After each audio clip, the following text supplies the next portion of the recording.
of ballots that come in that are exclusively for Joe Biden, and then you have the Dominion voting machines. I'd love to answer that. Why does he interrupt me every time I'm speaking? Yeah, okay. Again, if I were a liberal, I'd call you a sexist, but I'm not. Thank goodness. Go ahead, Tomi. But again, when you have, If you like seeing clips of Tomi Lahren owning low-T soy boys like Brian Tyler Cohen, well, I got the clip for you. Let's see how this goes down. Okay, a few points I want to cover here. The first is that, look, I get that Trump wants to continue crying fraud so that he can keep grifting his supporters into donating and paying down his campaign debt. It's because he also wants to, because he's groomed his supporters into believing that there's nothing worse than a loser, and that's exactly what he's become. Beyond that, this is what Trump does. He cried fraud during the Iowa caucus. He cried fraud during the 2016 general before he won. The 2016 general after he won. He cried fraud about the Emmys. The guy literally broadcast that he would say the election was rigged if he lost, and that's exactly what he's doing. This is what Trump does.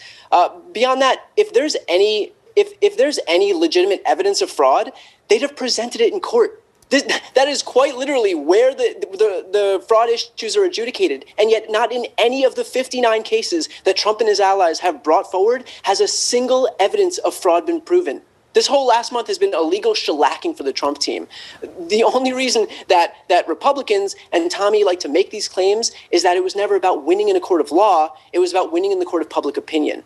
But it's Tomi, about manipulating people into believing a disinformation campaign. Tomi, to Brian's point, why is there only fraud in the states that Trump lost?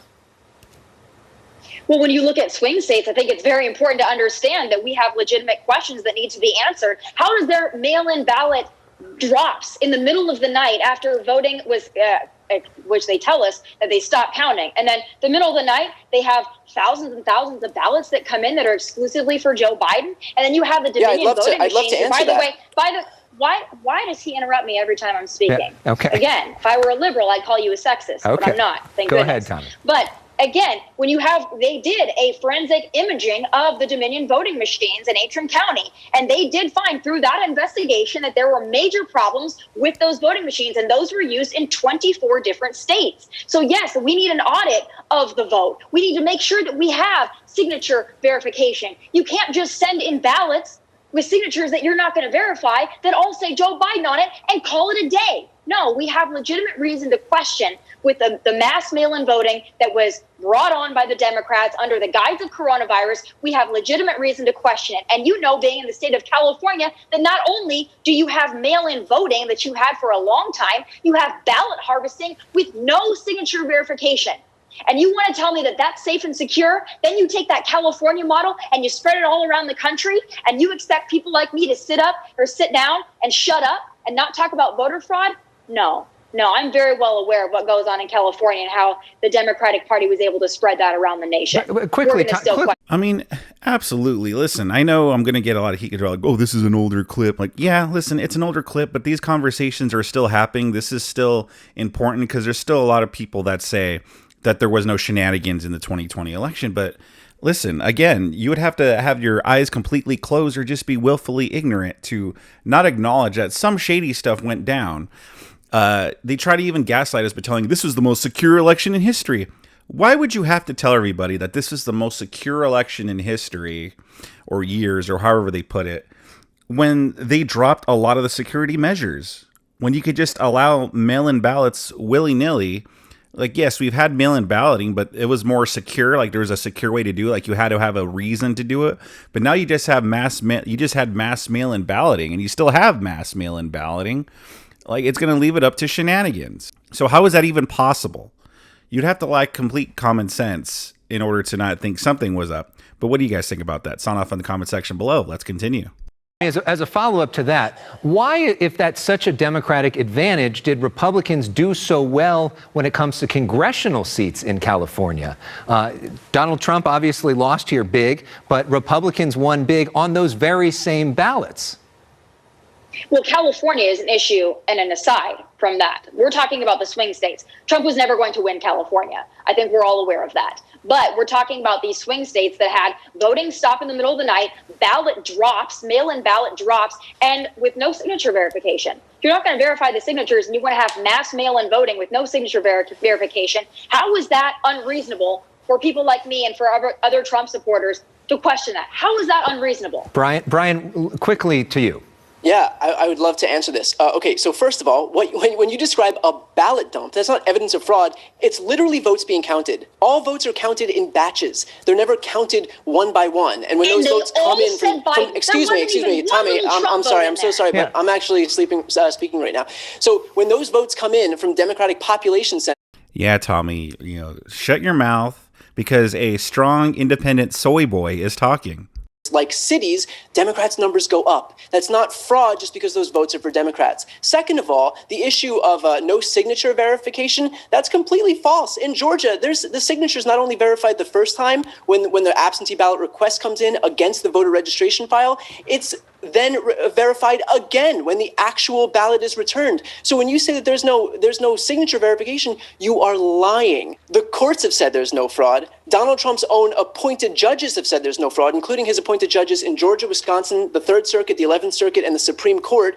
Bill Barr's DOJ has said there's no fraud. Chris Krebs and the DHS's cybersecurity unit have said there's no fraud. Republican governors and Republican secretaries of state have said there's no fraud. And even Rudy Giuliani himself admitted in court that there was no claims to fraud. So I don't know what you're talking about when you say fraud other than this Republican fever dream that you're dealing with right now. What's so dumb about this is that, Brian Tyler Cohen here, he talks about, well, all these people said there's no fraud, but how does anybody know if there was fraud or not? There was no proper investigations done into any of these things.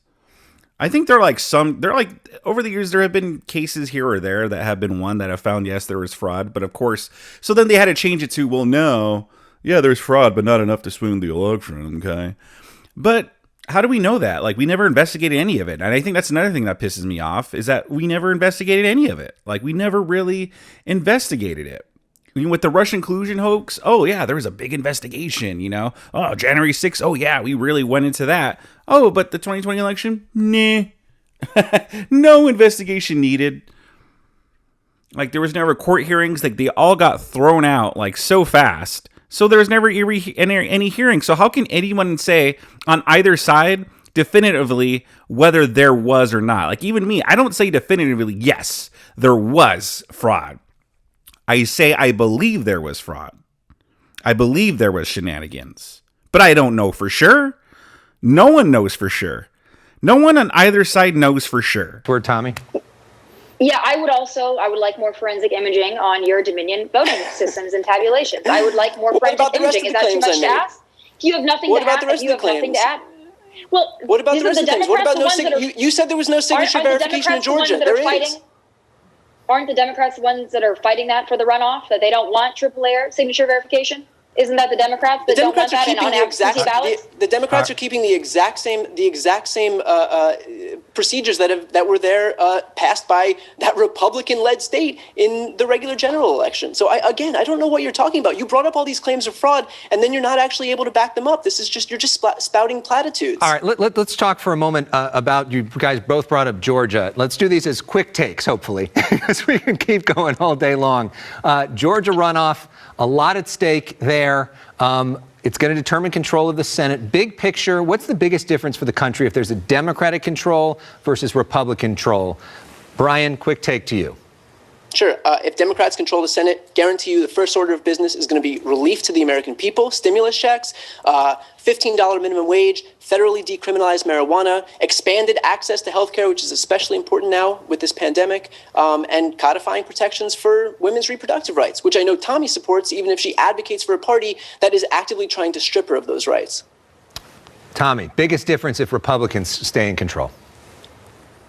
If Republicans stay in control, then we are able to keep socialism from knocking on our door. I mean, it's still going to be a fight, but at least if we maintain control of the Senate, at least we can keep socialism pushed back for a while. If the Democrats take control, you're going to have socialist policies. You're going to have a Green New Deal. You're going to have Planned Parenthood pulling the strings and making, and again, I'm someone who's pro-choice, but I don't believe that the American taxpayer should be footing the bill for people's abortion. So I just want to clarify that with Brian, because he seems to have mistaken that about my stance there. But I think it's... Ooh, Tomi Lahren is pro-choice. Tisk there, Tommy. But when it comes to the voter fraud, I totally 100% agree with her. It's crazy seeing both of their predictions, and, Tommy's was like some correct, some not. Brian Tyler Cohen was correct, some not. But it's great to see how all those stimulus checks and all these things really, really did wonders for our economy. And in terms about codifying Roe v. Wade, yeah, that didn't turn out so well, did it? But what are you guys' thoughts on this clip? What do you think about what Tomi and Brian Tyler Cohen had to say? Sound off in the comment section down below. Hit that like button. Subscribe to my channel if you enjoy content like this. And if you do enjoy content like this, I got more goodies for you on the screen to click away and enjoy.